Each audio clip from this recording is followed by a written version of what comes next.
What if one of the things you've spent your entire life trying to hide is actually one of your greatest strengths? What if crying easily isn't proof that you're weak, but proof that you're still deeply connected to something most people have lost? A movie scene, a stranger's kindness, a song that catches you off guard in the car, and suddenly, without warning, your eyes fill. You wipe it away fast, hoping no one noticed, and somewhere inside, a familiar thought arrives. Why am I like this? Here's what society gets wrong. We've been taught that visible emotion means a lack of control, that tears mean fragility. But what if it's the opposite? What if the people who cry easily aren't the ones who feel the least control?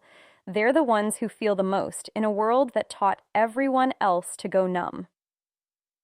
Underneath this is something most people never get explained to them.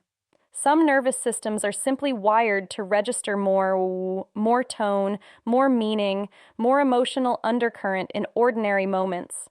This isn't a flaw. It's a kind of depth, a heightened sensitivity that picks up frequencies most people have learned to tune out.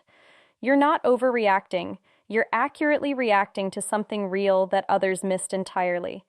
This is also why sensitive people notice things others don't. The friend who seems fine but isn't, the tension in a room before anyone says a word, the grief in a stranger's eyes hidden in plain sight. Most people walk past these signals every day. You absorb them instantly, sometimes before you even understand why your chest suddenly feels heavy. That isn't weakness. That's emotional intelligence working in real time, mostly unconscious, mostly unrewarded, but real. Here's where the real reframe happens. Strength was never about suppressing feeling. Suppression just hides emotion. It doesn't resolve it. The version of strength worth admiring isn't the person who feels nothing. It's the person who feels everything and still shows up anyway. Crying easily isn't the absence of strength. It's strength with the mask removed. And this sensitivity carries gifts most people never recognize in themselves.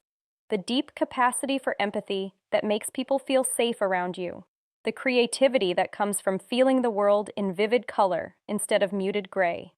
The intuition that lets you sense what someone needs before they say it out loud.